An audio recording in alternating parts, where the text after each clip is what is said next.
मध्य प्रदेश के किसानों को आधुनिक खेती और नई तकनीकों से जोड़ने के उद्देश्य से रायसेन में 11 से 13 अप्रैल तक 3 दिवसीय उन्नत कृषि महोत्सव का आयोजन किया जा रहा है।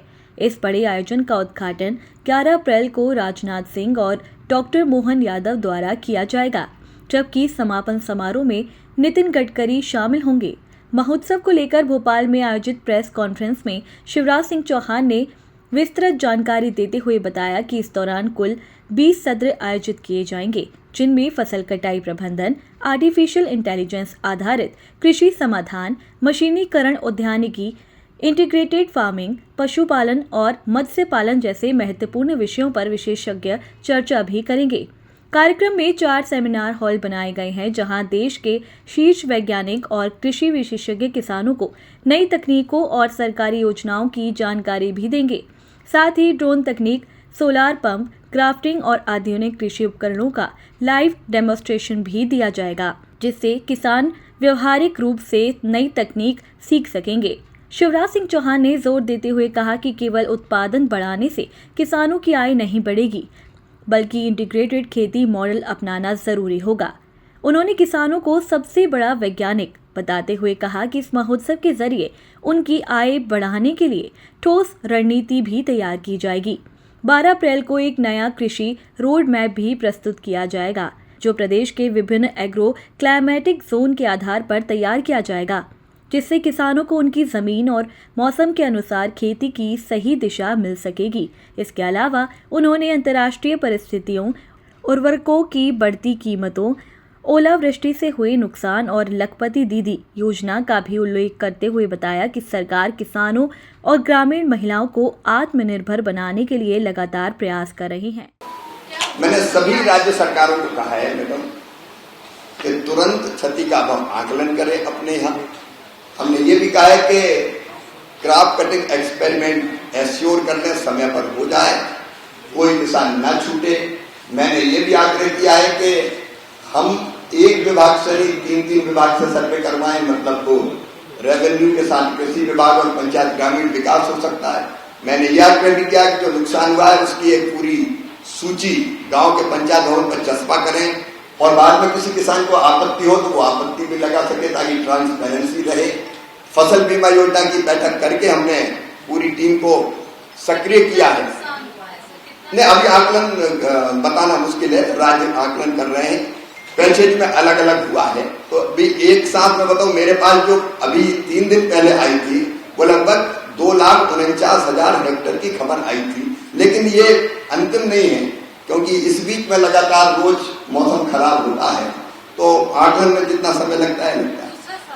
अभी दिल्ली में किसान मेला वो जो एनुअली वो चलता है सर, वो और इस मेले में क्या अंतर है? और दिल्ली में पूरे देश के किसान जा नहीं पाते।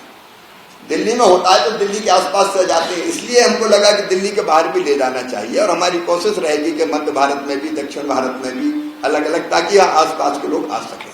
और कोई अंतर नहीं है, लेकिन दिल्ली में फिर क्या है कि आसपास से ही लोग आते, इतनी दूर से किसानों का जाना बहुत मुश्किल होता है। सर, ये जो मेला है सर, ये बेसिकली बस मौखिक एक प्रशिक्षण है किसानों और वैज्ञानिक के बीच में, या प्रैक्टिकल है? तो उसका मैंने आपको बताया कि हमने प्रैक्टिकल डेमोन्स्ट्रेशन भी रखे हैं, लाइव डेमोन्स्ट्रेशन होंगे। आप देखेंगे कि वहाँ इंटीग्रेटेड फार्मिंग का भी बना हुआ है, पॉली हाउस भी बने हुए हैं, ग्रीन हाउस भी बनाए गए हैं, मतलब जो हमारी माइक्रो इरिगेशन का भी वहाँ प्रदर्शन किया जाएगा, तो कई चीजों का लाइव प्रदर्शन किया जाएगा।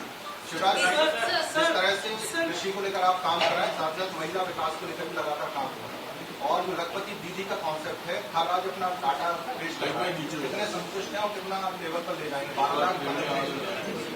देखिए, अब तक 3 करोड़ लखपति दीदी बनी है, लेकिन एक चीज हमारी है, जो बन गई उनकी आय कम ना हो जाए, और इसलिए लगातार एक सिस्टम बनाए जिससे हम ये देखते हैं कि ऐसा ना हो कि कुछ बनी और फिर नीचे चली गई।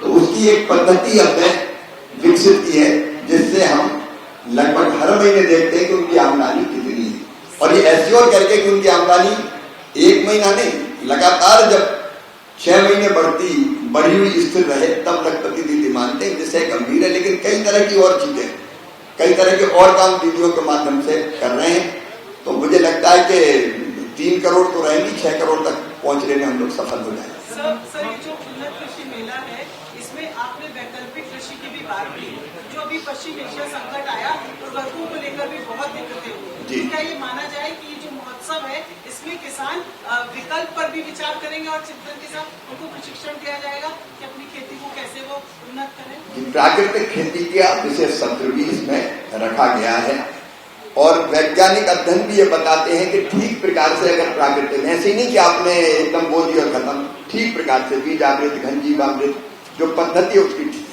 उसको ठीक ढंग से अपनाया जाए तो उत्पादन भी प्रभावित नहीं होता। तो उसका भी डेमोन्स्ट्रेशन भी हम कर रहे हैं और सत्र भी ये रखा है।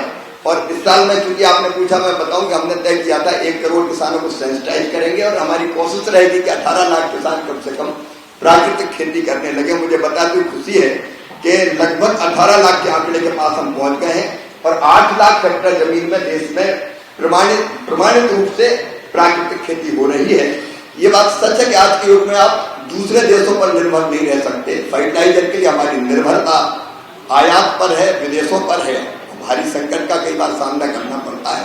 तो कोशिश ये है कि वैज्ञानिक जो कृषि पद्धतियां, विभिन्न वैकल्पिक कृषि पद्धतियां हैं, उनके माध्यम से भी हम आत्मनिर्भर फर्टिलाइजर के मामले में भी हो जाए।